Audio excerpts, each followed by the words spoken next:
Vamos a hablar hoy día de este tema que también es importante, el caso de las hepatitis virales, que siempre es motivo de pregunta porque aborda también temas relacionados, ¿no? A veces abarcando, por ejemplo, hepatitis B, nos salimos un poquito del tema y nos vamos a las vacunas, nos vamos al tipo de inmunización, por ejemplo. Eso es más o menos lo que vamos a intentar ver. Bueno, sin mayor preámbulo, vamos a empezar. Empezamos por hepatitis A. Ya, algunas cosas importantes de la hepatitis A.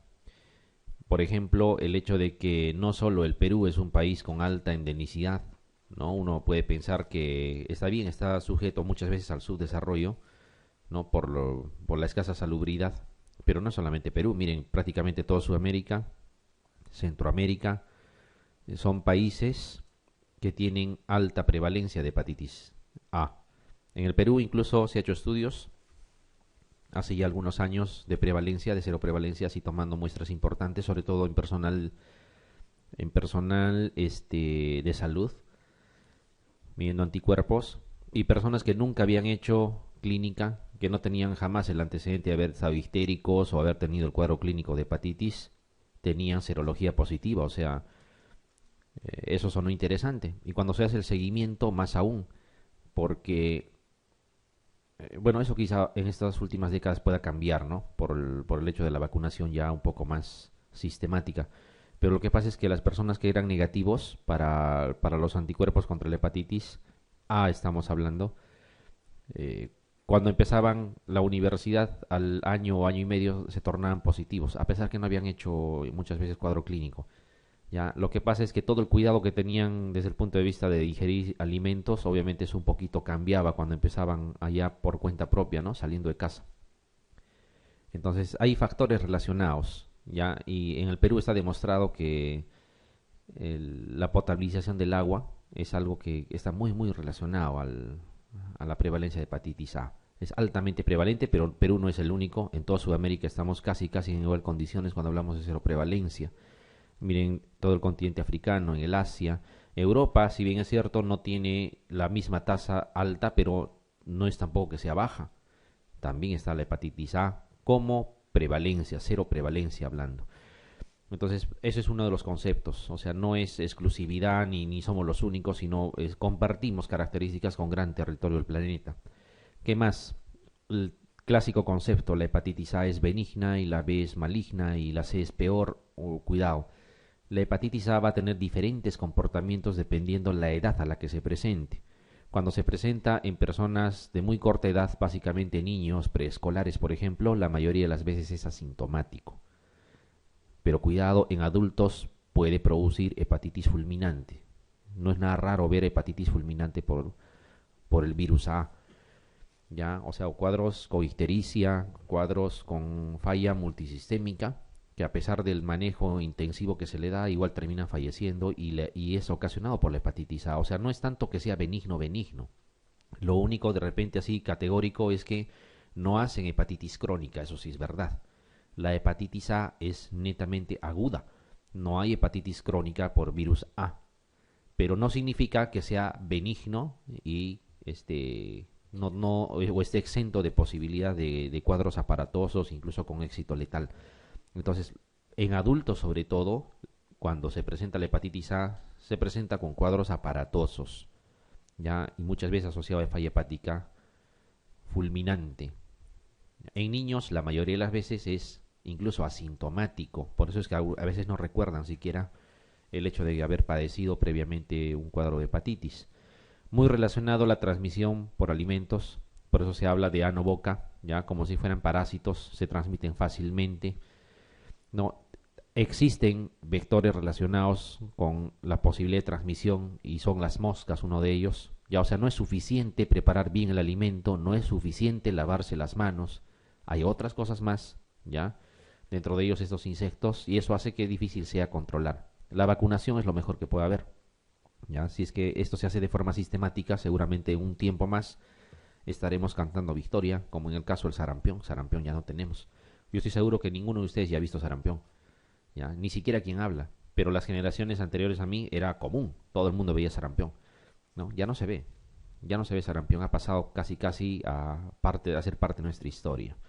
Entonces, el grupo predilecto para hacer hepatitis A es el grupo de niños preescolares y en ellos felizmente va a ser asintomático o en el peor de los casos oligosintomático. Imitan cuadros gripales, imitan cuadros de malestar, algo de astenia, pero pasa. Ni siquiera hacen histericia. Algunos nada más. Ya, según va avanzando la edad, el cuadro es más notorio. En los adolescentes sí hacen cuadros histéricos y en los adultos es muy posible que hayan falla hepática fulminante. Entonces es un picornavirus y un picornavirus es un virus RNA, como sabemos. Acuérdense cuando se hablaba de las mnemotecnias, picornavirus tiene el nombre de RNA en su nombre, RNA virus, ya es un RNA virus, es un virus de tipo RNA. Para empezar, todas las hepatitis virales son de tipo, o sea, hablando de las A, B, C, D y E, ¿no es cierto? Son de tipo RNA, excepto hepatitis B, que es DNA, ¿ya? Eso hay que definirlo bien, ¿ya? Este es un picornavirus, por lo tanto es un virus RNA. Como bien dice aquí, países con bajos estándares de higiene. Obviamente estamos ahí, ¿ya? No podemos individualizar caso por caso. De forma general, obviamente nuestro medio carece de lo mínimo en lo que es saneamiento ambiental. Esto está relacionado mucho a esta posibilidad. Miren este dato interesante. El virus de la hepatitis A, este picornavirus, es muy resistente a altas temperaturas. Incluso ante la presencia de ácidos o lo contrario, medios alcalinos, o si estamos hablando de productos de limpieza generalmente, no es suficiente para garantizar que, digamos, podamos eliminar el virus. A veces de superficies en las cuales tenemos contacto. Todo eso hace de que sea fácil la transmisión. Transmisión fecal oral, ¿no? Es lo que más frecuentemente se habla. Muchas veces las preguntas de examen se reducen a eso. ¿Cuál de las siguientes hepatitis se transmite por vía fecal oral? Y les colocan la posibilidad de hepatitis A. El cuadro clínico, cuando es florido, cuando es, digamos, un cuadro llamativo, no hay forma de diferenciarlo de la hepatitis B o de un cuadro agudo de hepatitis C o de un delta, qué sé yo, porque es parecido, es casi es el mismo. Ya, en todo se va a presentar náuseas, hay vómitos, fiebre, ¿no? Obviamente por toda esa situación habrá hiporexia y disminución del apetito, puede llegar a la anorexia incluso, cansancio, por eso habla de astenia, ¿no? Tiene cierta disnea, tendencia al sueño, ya, y cuando realmente está histérico habrá esta triada, ¿no? Clásica, ¿no? De coluria, o sea, las orinas se ponen en un color aparente a un té cargado, ¿no? Coluria, hipocolia, o sea, las heces pierden color, ¿ya? Y prurito. Entonces, hay un dato clínico que es interesante para poder más o menos sospechar de hepatitis A. Obviamente, primero que tendrá que ser población joven, de repente incluso niño, en el peor de los casos adolescente, qué sé yo. Sin embargo, el cuadro precedido por un cuadro diarreico y después que se instale todo este cuadro florido, nos debe de hacer sospechar de hepatitis A. ¿Ya? Ese datito es importante. ¿Ya? Ese dato es importante. Es un cuadro diarreico, ¿no? Que va a preceder a la clínica ya establecida de la hepatitis. No hay forma de saber clínicamente si es A, B o C, por ejemplo, ¿no? Sin embargo, podríamos inclinarnos a esa posibilidad desde el punto de vista de la población que afecta y si precede por diarrea, es más probable que sea hepatitis A. No tiende la cronicidad y ese es un dato que hay que ser categóricos en decirlo. No existe hepatitis A crónica, ya en ninguna circunstancia, pero sí puede producir falla hepática aguda con hepatitis fulminante. Y también existe vacunación. Se puede proteger con la vacunación. Bien, lo que habíamos comentado al inicio, generalmente cuando se trata de población de niños, ya en edad preescolar, esto que están viendo es real. O sea, no siempre produce hepatitis aguda. Todo ese cuadro que hemos hablado de astenia, de hiporexia, de náuseas, de histericia, no siempre está ahí. Muchas veces, como bien lo menciona, imita cuadros pseudogripales, o sea, algo de malestar, cefalea, ¿no? Y como es viral, ¿no? Uno lo puede asemejar a que pareciera el inicio de un cuadro pseudogripal o un cuadro de vías respiratorias altas y obviamente se autolimita solo. ¿Y qué era? Era un cuadro de hepatitis A, obviamente un niño preescolar generalmente, bueno, y que pasó felizmente sin causar mayor problema. ¿ya? Entonces, por eso es que las personas no siempre recuerdan, ni siquiera los padres de familia recuerdan en el niño el hecho de que haya presentado un cuadro de hepatitis, porque no es el cuadro florido. Hay poblaciones de riesgo, sí, justamente lo que estamos mencionando, niños y adolescentes, más niños que adolescentes, ¿ya? Siempre en situaciones de precariedad desde el punto de vista de salubridad, ¿ya? Que no necesariamente es de su casa, sino en general del entorno, ¿ya? Donde se pueda exponer en algún momento. Normalmente, cuando es en niños y adolescentes, y más aún en niños, no suele ser grave, ¿ya? En el peor de los casos puede producir un cuadro florido, de ictericia y todo lo que hemos visto, pero no suele estar asociado a letalidad. El gran problema es que si en los adultos se presenta la hepatitis A, ahí comúnmente sí es grave, ¿ya? Y las veces que se da hepatitis fulminante es básicamente en ese grupo, ¿ya? Más que en los niños. En los niños podría haber eventualmente, pero no es el denominador común. La incubación no es muy prolongada, más o menos 3 semanas. Acuérdense que en el caso de la hepatitis B puede llegar a 2 meses, incluso es más prolongado desde el momento de la exposición, ¿ya? Pero más o menos va así, 3 semanas. Esto es importante para que más o menos tengamos presente qué es lo que sucede en la evolución de la enfermedad. Miren, los anticuerpos que están aquí, ¿no? Van casi de la mano. IgM, que vendría a ser la forma como vamos a hacer el diagnóstico. Aquí está IgG, casi parten juntos. Obviamente el IgM, porque mide agudeza, así como parte, va a llegar a una meseta y luego va a descender. Al final tiene que desaparecer. No puede haber IgM de forma permanente, porque mide la fase aguda. Lo que va a permanecer es la IgG. ¿Ya? Entonces, muchas veces cuando pedimos laboratorio, cometemos el error de pedir IgG. Si IgG es una persona con ictericia, en el momento, digamos una persona de 30 años con ictericia, y si tuvo a los 5 años hepatitis A, obviamente la IgG va a salir positivo y no me está dando diagnóstico. ¿Qué es importante aquí? Que en el periodo de incubación, en esas 3 semanas más o menos que dura el periodo de incubación, digamos, en la parte final de ese periodo de incubación, el paciente empieza a eliminar virus por las heces. Ya empieza a eliminar antes de tornarse histérico incluso. Entonces cuando uno ya se percata de que la hepatitis está ahí, parece entonces la persona ya tuvo algunos días eliminando virus por las heces. ¿Ya? Es más, cuando se torna histérico ya no elimina nada. ¿Ya? Entonces es más contagioso antes del inicio del cuadro clínico. Ese es un dato también importante para el caso de la hepatitis A. El mayor periodo o la etapa de más contagiosidad es previo al inicio de síntomas. Por eso es que es fácil contagiar. Nadie lo sospecha en ese momento. ¿Ya? Eso es importante. Las transaminasas, también acá hay una situación a tomar en cuenta. Las hepatitis virales, cuando se presentan de forma florida, las transaminasas se elevan muy por encima del valor normal. Hay otras patologías que te van a elevar también transaminasas. Por ejemplo, la fiebre tifoidea también te eleva transaminasas. Pero elevará 5 veces, qué sé yo, en el peor de los casos. En el caso de la leptospira también eleva transaminasas. La malaria también eleva transaminasas. Pero en el caso de la hepatitis aguda, ¿ya? Eleva a cifras mayores de 1000, a veces 3000, 3500. O sea, es una cosa aparatosa, ¿ya? No podemos decir hepatitis aguda si es que tenemos transaminasas, por ejemplo, qué sé yo, en valor en 50, en 100. O sea, claro, está elevado, pero lo común es que eleve mucho más, ¿ya? Si encuentran valores de transaminasas en esas cifras, lo más probable es que sea hepatitis aguda. Puede ser A, puede ser B, ¿ya? Pero es hepatitis aguda. Es un marcador más o menos fidedigno. Bueno, acá se ve mucho más claro, más o menos lo que habíamos dicho. Dice evolución natural de la hepatitis A. Esto que están viendo, este triangulito aquí, significa que la máxima expresión del cuadro clínico está más o menos en este punto, o sea, más o menos por acá, ¿ya? Y como tiende a descender, como están viendo aquí, significa que el cuadro clínico irá disminuyendo. Es más o menos un comparativo con esto de aquí, le han puesto estas líneas, es más o menos eso tenemos que ver aquí también.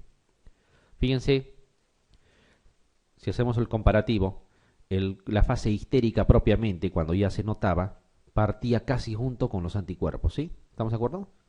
¿Ya? Entonces miren aquí. Por aquí estaría la fase histérica también empezando. Entonces aquí empezamos a darnos cuenta. Primero sospechamos y cuando ya la cosa está bien instalada decimos esto sí puede ser hepatitis. Pero miren que la excreción fecal del virus ha sido antes, ¿ya? O sea, la persona infectada va a excretar a través de las heces el virus, que obviamente puede contagiar por esa relación que se dice de ano-boca, y es antes del cuadro clínico establecido, ¿ya? Eso es importante en el caso de la hepatitis A. Bien, se infecta más o menos en esas 3 semanas antes de que el cuadro clínico se manifieste claramente, ya la persona está eliminando virus. Cuando el cuadro clínico está establecido decimos esto es una hepatitis, no hay nada que discutir porque ya salió positivo, ya no está eliminando nada. Y ya contagió, ¿no? Ya hubo la posibilidad de contagio. Por eso es que la hepatitis A es altamente contagiosa también y prevalece, porque justamente no hay forma de predecir antes. La vacuna es un buen arma, obvio. Entonces, lo mismo, miren, van casi a la par la presencia de los anticuerpos IgG y IgM. Siempre al final el que va a descender es el IgM, porque solamente está durante la fase aguda, y por eso es que este es el marcador que nos permite establecer diagnóstico de hepatitis A aguda. Ya no es el IgM. Lo que hacen es pedir antivirus de la hepatitis A de tipo IgM. Entonces, al pedir IgM, obviamente si sale positivo es hepatitis B aguda. Si piden IgG puede ser de una infección pasada, de hace años incluso, ¿ya? Y de repente la ictericia actual es por otra cosa, ¿ya? Así es más o menos la situación. Aquí es más o menos lo mismo, ¿ya? Siempre van a marcar la excreta de virus antes del inicio de la ictericia y siempre lo que persiste es el IgG. El IgM solamente durante la fase aguda. ¿Hay vacuna? Sí, tenemos vacuna, ¿ya? Tenemos vacuna para la hepatitis A. De forma general se puede decir que más o menos la dosis, por poner un ejemplo, en los niños en el uso pediátrico es la mitad de la dosis del adulto, más o menos, ¿ya? Por eso habla de 160 unidades antigénicas y la mitad para el caso de uso pediátrico. Es un virus inactivado, ¿ya? Inactivado. Hay que manejar bien estos conceptos. Una cosa es virus inactivado y otra cosa es un virus atenuado, ¿ya? El virus atenuado, sea para cualquiera de las formas de vacunación, un virus atenuado es el mismo virus salvaje que produce la enfermedad. Saliéndonos un poquito del tema, para abordar bien esta parte, es más o menos, por ejemplo, cuando hablamos de la vacunación de la fiebre amarilla, ya esa cepa 17D, que es el que conforma la vacuna para la fiebre amarilla, es el mismo virus que produce la fiebre amarilla, pero lo han atenuado. Y atenuar significa que no le quites el poder antigénico, pero sí el poder virulento, el poder de producir enfermedad. O sea, no produce enfermedad, pero sí despierta tu inmunidad, ¿no? Entonces, ¿qué característica tiene un virus vivo atenuado? Que no es el caso, ¿eh? Pero es un virus vivo atenuado. ¿Qué cosa hace? Colocamos la vacuna y en el interior del organismo ese virus se replica, porque está vivo, ¿ya? Se replica. Y al replicarse, nosotros ya no tenemos que colocar una dosis más y una dosis de refuerzo ni nada, porque es suficiente con una dosis, el virus se va a replicar y replicar y se va a seguir replicando. No te va a causar la enfermedad supuestamente, ya, pero la cantidad de virus que están ahí van a despertar anticuerpos. Ese es más o menos el principio del virus vivo atenuado, ¿ya? No es el caso. El virus vivo atenuado tiene una desventaja, de que una persona inmunosuprimida, por muy atenuado que esté, puede ser suficiente como para producir enfermedad. Por eso es que inmunosuprimidos no se colocan. Ahí tenemos, por ejemplo, parotiditis, rubiola, sarampión, ¿no? El virus de la vacunación a veces contra la varicela, tenemos la fiebre amarilla, por poner ejemplos. Pero cuando decimos un virus inactivado, ya, o sea, no está vivo, no se va a replicar.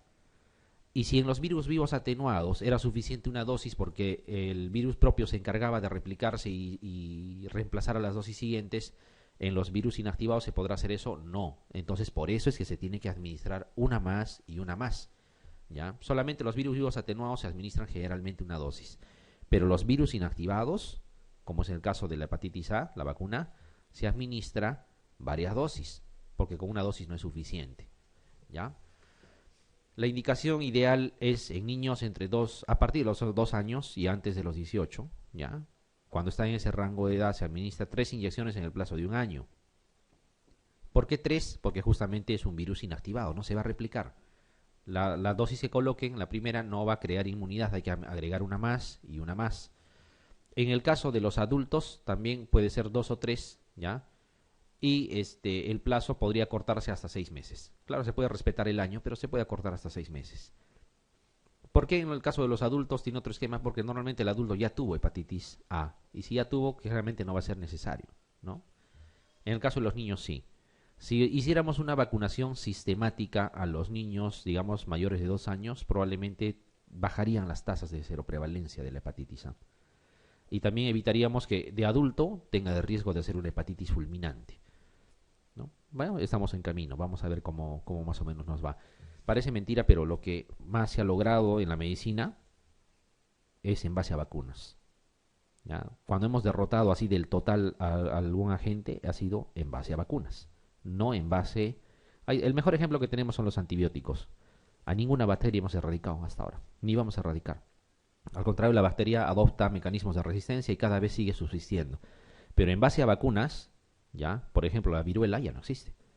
Está erradicada, pero ha sido en base a vacuna, ¿no? El sarampión en el Perú desde el año 2000 no hay, ni un caso, ¿no? Ya vamos unos buenos años, pero es en base a la vacunación, ¿no? Polio, con excepción de esa última situación que ya saben que sucedió, ¿no? Por seguir usando polio vía oral, ¿no? Tampoco teníamos reportado hace un buen tiempo.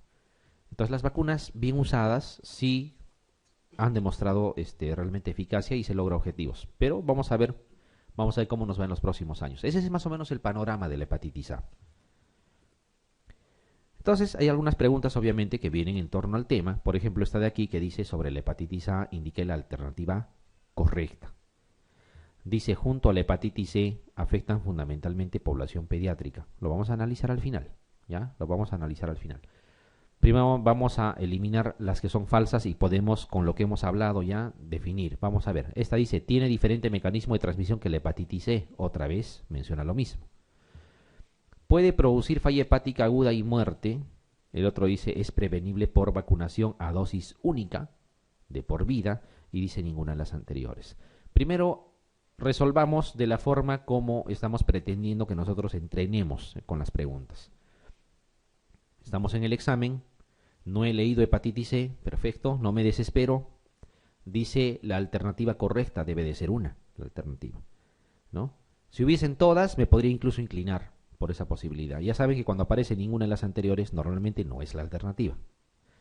Y de las alternativas que están aquí, a pesar que la A y la B posiblemente no he leído todavía, pero acá dice que puede producir falla hepática aguda y muerte. ¿Y puede o no puede la hepatitis A producir? ¿Sí? ¿No es cierto? Entonces, si tengo esa alternativa, marco y punto. Eso es lo que deberían hacer ustedes en un examen. No decir, uy, no sabía la A ni la B y lo dejé. No. Con lo que tienen que responder. Sin embargo, ya que estamos en la pregunta, vamos a analizar un poquito la alternativa A y B. Cuando nos habla de la hepatitis C, ustedes traten de hacer una secuencia. Hepatitis A, hepatitis B, C, delta y E al final. Los extremos A y E se parecen mucho. Hagan esa mnemotecnia. La A y la E, que son la que inicia y la que está al final, ¿ya? La A y la E se transmiten fecal oral. ¿Ya? Se transmiten fecal oral. La A y la E. Y como estamos hablando de extremos, imaginariamente también en lo que son edades de la vida, pónganse en los extremos, ¿ya? Al inicio y al final, digamos, hablando hasta adulto. Por lo tanto, la A afecta al inicio, o sea, población pediátrica fundamentalmente, y la E es población adulta, a pesar de que tienen más o menos la misma forma de transmisión fecal oral. ¿Ya? Vamos a hablar de hepatitis C, sí, porque tiene algunas características. ¿Ya? Sin embargo, ese tipo de mnemotecnia ya vayan guardando. Entonces, miren, si solo eso uno lo tuviera presente, podría afrontar también la pregunta. Dice, junto a la hepatitis C, ¿afectan fundamentalmente población pediátrica? No, ya estamos diciendo que es más para adultos la E y la A es más para niños. ¿Este tiene diferente mecanismo de transmisión que la hepatitis C? No, ambos se transmiten fecal oral. ¿Ya? Y lo otro sí estaba claro, ¿no es cierto? Ya, sigamos avanzando porque vamos a hablar de la hepatitis C en su momento. Esto de aquí dice, señale lo correcto respecto a los enfermos con hepatitis aguda por el virus A. O sea, todo esto se puede decir, señale lo correcto de la hepatitis A, ¿no? Vamos a ver, lo correcto, una sola alternativa. no desarrollan hepatitis crónica, o sí desarrollan. O sea, es correcto, ¿no es cierto? ¿Hay todas las anteriores? ¿Marcarían la A? Sí, claro, no tengan miedo. ¿Ya? Entrenemos en eso. ¿Ya? Vamos a desarrollar, pero vamos a ver lo demás. Fíjense que es importante, aunque no lo crean, algún día me van a dar la razón, espero que sea antes del examen que me den la razón, no después, que cuando ustedes tienen una alternativa que es categóricamente cierta, no tienen por qué dudar, ya no tienen por qué buscar más, salvo que por ahí encuentren esas combinaciones, ¿no? A y B, C y D, qué sé yo, todas las anteriores, entonces busquen una más por lo menos, ¿ya? Busquen una más, porque al final lo que les califican, ¿qué cosa es el marcado o no? ¿O es un examen oral donde ustedes tienen que sustentar el porqué de vuestro conocimiento? No. En palabras simples, es igual que marquen bien sabiendo o champeando, igualito, vale lo mismo. ¿Ya? Entonces, si ustedes tienen una alternativa como esta de aquí, es categórico saber y es de conocimiento universal que no desarrolla hepatitis crónica, y yo sé que esto es real, no tengo todas las anteriores, por lo tanto debe haber una sola, marco la A y punto. Es más, ni siquiera miro lo demás. ¿Ya? Para situaciones del examen, digo. ¿Ya? Pierdan ese temor, para eso tienen que entrenar. Ya va a haber momento que van a dar full exámenes también, pero para eso tienen que entrenar. Porque si no, esto queda como que queda la duda, ya se van a dar cuenta después. Porque miren, suponiendo que no hubiera querido responderlo de esa forma, digo, no desarrolla hepatitis crónica, pongo todavía ahí un aspa, bueno, verdad. Solo el 2 al 5% de los casos evoluciona a la cronicidad. ¿Qué es eso? Falso, ¿no es cierto? Porque nadie evoluciona a la cronicidad. Presenta mayor riesgo que la población general de desarrollo de un hepatocarcinoma. ¿Qué opinan? Como no va a la cronicidad, no hay riesgo de hepatocarcinoma. Se pueden coinfectar con el virus Delta. Ya estoy dudando. ¿Me puedo dudar o no? ¿Sí? Puedo dudar. ¿Ya? Y el otro dice, nunca sufren hepatitis fulminante. Nunca siempre es falso, ¿no es cierto? Pero quizá esto me puede hacer dudar un poco. ¿Ya? Pero para los que, digamos, ya han repasado el tema antes, también lo vamos a tocar ahora. El virus Delta básicamente necesita virus B, ¿no? Pero miren, estamos perdiendo más tiempo en un momento de examen. Están quemando más neuronas, aunque no lo crean, porque uno se cansa respondiendo preguntas. 200 preguntas es un número bastante voluminoso, porque considerando a veces que hay cuadros clínicos, ¿no? Y cuando ya no está ganando el tiempo, cuando faltan 10 minutos y les faltan a ustedes 5 preguntas, no van a responder bien las 5, tienen que acabar antes. ¿Ya? Entonces, una de las estrategias es esa que siempre les voy a insistir que marquen así. Está claro, pero, ¿sí? Muy bien. Acá, dice que afirmación entre las siguientes es correcta. Igual, vamos a buscar la correcta. Dice, la IgG antivirus de la hepatitis A permanece elevada de manera permanente tras la infección. Hasta ahí nada más. Y esa es una forma también de responder. No solo es responder por responder. Cuando ustedes tienen preguntas con enunciado extenso, ya vayan, las comas es básico. La forma de responder es así. La IgG anti-A permanece elevada de manera permanente tras la infección. Hasta ahí, ¿es verdadero o es falso? Es verdadero. ¿Es independiente de que haya habido clínica o no? Perfecto. ¿Ya? Porque cuando lo leen todito, ya están pensando en esta segunda parte del enunciado y pueden estar olvidando lo que han pensado acá. ¿Ya? O sea, tratan de ir por comas cuando es el enunciado un poco extenso. Esa es una de las técnicas, por ejemplo, que se debe aplicar. Y es verdad, pues, ¿no? Porque, o sea, el que la IgG permanezca de por vida no depende de que si ha tenido ictericia o ha tenido diarrea. No tiene nada que ver eso. Basta que se haya infectado, la IgG va a permanecer por siempre, probablemente. Y la IgM es la que va a haber un pico y luego va a descender. Entonces, ¿esta alternativa vendría a ser correcta? ¿Sí o no? Perfecto. El otro que dice, si las transaminasas permanecen elevadas a los 6 meses indican evolución a la cronicidad, ¿no es cierto? ¿Es verdadero? ¿Es falso? La elevación de la IgG antivirus de la hepatitis A es el dato de laboratorio más precoz para detectar la infección. ¿Con qué se detecta? Con IgM, ¿no es cierto? No con IgG. La aparición de virus de la hepatitis A en heces es un hecho tardío. No, es antes de la clínica incluso. Y el otro dice la elevación de la IgM ya es de poca utilidad diagnóstica. Es al contrario, más bien es con eso que hago el diagnóstico. Pero fíjense, otra vez se repite lo mismo. Si yo estaba seguro que la primera alternativa era correcta, debía haber marcado y pasar a la siguiente. ¿No?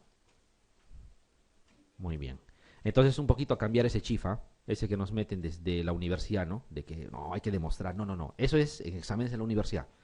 Para postular hay que ganar tiempo. Hay que marcar y punto. ¿Ya? Muy bien. Ya se convencerán, van a ver.